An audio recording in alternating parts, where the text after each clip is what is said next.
Here's the deal. I think we can change this within the industry, and I think we can shift things because there's one foundational principle that remains true. The greatest asset of every single American homeowner is actually their home. And we can't stop losses from happening to houses, right? In fact, if you look at it statistically speaking, losses are getting bigger and bigger and bigger due to climate change. And then the other statistic that I'll bring up is that the average homeowner has purchasing power for the work that we do. I mean, you see the average homeowner be able to walk into a GMC dealership and walk away with a $15,000 to $20,000 car. Why wouldn't they be able to spend $8,000 to $10,000 to $15,000 to $20,000 to protect their most valuable asset? So once you understand that foundational principle, the conversation and the dialogue within the restoration industry changes. In this video, I want to unpack 4 financial tools that will put you in control on when you get paid as a restorer. Let's dive in.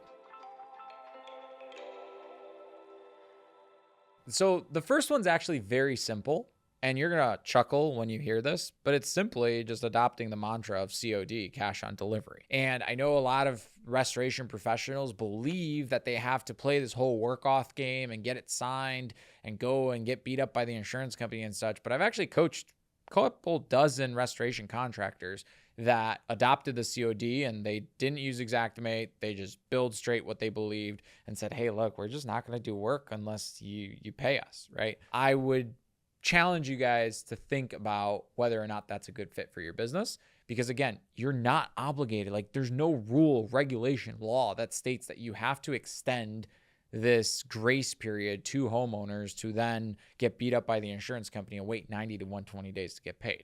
And in fact, our brothers and sisters within the trades, like the HVAC people and the plumbing people and the electricians and all other tradesmen, have this COD mentality. So why shouldn't we?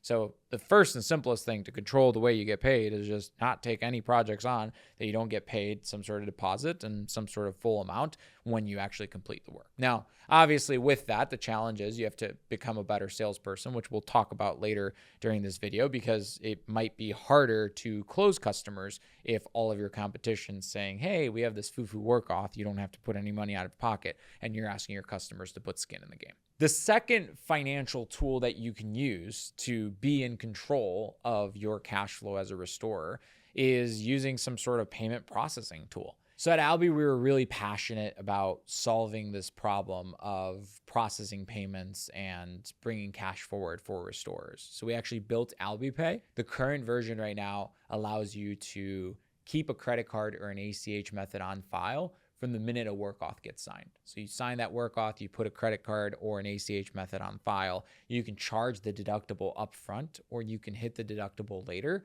and that brings your cash forward. And then when the homeowner gets the insurance check, you just call them up and say, hey, look, should I just run your preferred payment method on file? And you're able to eliminate that jumbo lumbo going back and forth trying to collect the payment from the homeowner. Now, that's not where we're going to stop. Like, the future of Albi Pay is absolutely bright. We're getting into things like check scanning and stuff like that. And then a lot of the other things that we're talking about in this video, we have an entire team dedicated at bringing these resources embedded within your core job management system. Now, whatever payment processor you end up choosing, it's very important to have that technological solution embedded within your core job management system. I see a lot of restorers, they go to Stripe, for example, but then like the Stripe doesn't have your customer information. You can't put a card on file. You have to then provision all of your technicians to get the Stripe logins to be able to do that. So there's pros and cons. I'm a fundamental believer that you should find an all-in-one tool and have every single technician have the customer's information and be able to send a link to capture a credit card on file from the field. And that's what makes it 10 times more valuable. Here's the hot take here. The average homeowner has this thing called a deductible, and the average deductible is somewhere between $2,000 to $3,000. The average water mitigation job's around $8,000. So $2,000 divided by $8,000, that's about 24 to 25% of the average loss is already the homeowner's responsibility. And now if you flip it around, the average cost of goods sold for water mitigation work is around 33%. So for the average water damage mitigation job, all of your direct costs kind of yield out to about $2,640. Now, Here's the mind-boggling thing. As restorers, when we sign this work auth and ask for no money up front, we then say, hey, look, homeowner, you're not going to pay anything right now. We're going to bill your insurance company. Your insurance company is going to pay us, or you and us, everything minus the deductible in 90 days. And in 90 days, we'll go to you and ask you for your deductible that you have to pay anyway. Just by shifting that deductible request up front from 90 days down the road to when you actually sign the work authorization, or if you want to be generous, when you sign the certificate of completion and it's a non-negotiable that you actually completed the work, if you shift that deductible collection up front, you will be able to do wonders to your cash flow and then basically de-risk your entire mitigation project. Like essentially, all of your costs are covered by the deductible. So when you're waiting for the insurance to pay, all you're waiting for is for your gross profit. It'll do wonders to your cash flow as a restorer. And some of you guys might have objections or pushback to this, but just know consumers are already wired this way. When you go to the doctor, right, even though, insurance covers most of the visit, you have to pay your copay via credit card, cash on delivery. Like the minute you get the appointment done with the doctor, you have to pay your copay. There's no, hey, let's wait until insurance settles all of this to pay your copay, right? So I'm just mind boggled by how many restorers don't charge the deductible or collect some sort of credit card payment or ACH on file the minute that they do the work. It'll tremendously help de-risk you. And, at Albi, we're very motivated to build tools for the restoration industry like Albi Pay to help expedite that process. The third tool is a very powerful one, and you see it very commonly used in other industries, and it's the concept of consumer financing. And it's powerful because it now shifts the burden and the risk from you as a restorer to the homeowners themselves. And it does something magical within the insurance claim ecosystem. So let's unpack this. Let's say you take an $8,000 typical water mitigation job, right? Status quo is I get zero money right now. I do all of this work and we don't even know if it's going to be $8,000. I get beat up and maybe get paid $6,000. What if you establish your price for that $8,000 or whatever it would be, and then you offer a 0% interest 24-month payment plan to your homeowner for that $8,000? They get an immense benefit, right? And they're already used to this because, by the way, when the HVAC guy and the plumbing guy comes in, they're already using tools like these. Now that homeowner is getting financed at 0% over the next 24 months. And the key here is they incur the cost of $8,000. So now there's no more negotiation or going back and forth with insurance because the insurance policy is basically reimbursing the homeowner for the cost incurred. And the reason we don't have leverage as restorers when we sign a work auth is because we don't have a contract and there is no cost incurred. We basically say, hey, we're just going to kind of put together something in accordance to these terms and we'll kind of go back and forth. But the minute you get the homeowner to transact that $8,000, now the homeowner incurs an $8,000 liability that they're going to pay over the next 24 months. You get paid on the spot. Now it's a cost incurred and there's no more beating up. That conversation just stops immediately. But there's an additional value that you can provide to your homeowner by using some sort of consumer-based financing tool. And hear this out. The average homeowner has some sort of financial debt that is greater than 0% that they have there. Whether it's as high as credit card debt or whether it's as low as a car payment of like 6% interest, they have something there. So check this out.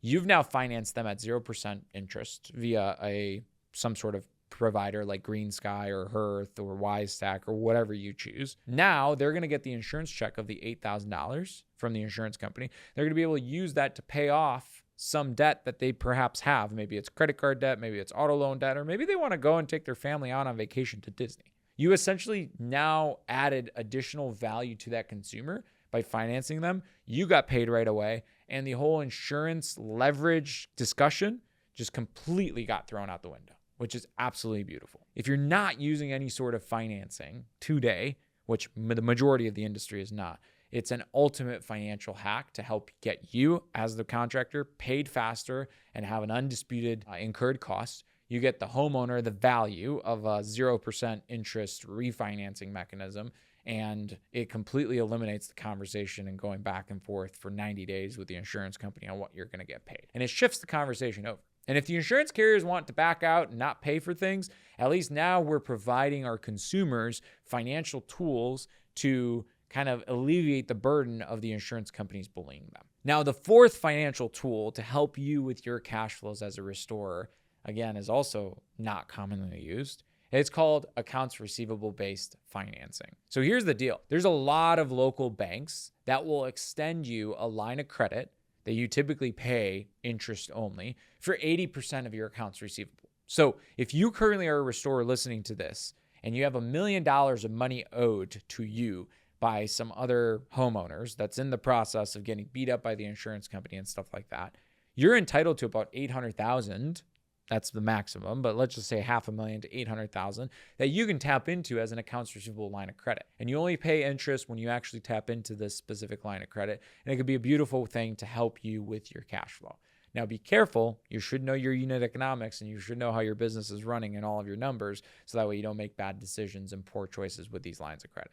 But they exist out there. You can go to a local bank and ask them. They're called accounts receivable lines of credit. The first three options that I discussed, cash on delivery, taking the deductible and processing payment up front, and financing to actually work within our industry, there's a fundamental shift that world-class restorers need to have. We need to get better as a restoration industry at selling the value of what we provide. The convenience of signing this work off that has no skin in the game and this loosey-goosey, like, don't worry, homeowner, I'm going to bow down to you and do absolutely everything, needs to shift a little bit. And we need to do what every other industry does and actually empower our in-home field sales reps to actually sell and communicate the value of our restoration company. And in order to do that, we need three things. The first one is you need to get ruthless on establishing your ideal customer profile. A lot of times as restorers, we want to serve absolutely everybody. And the matter of fact is not every single restoration company should be serving every single customer.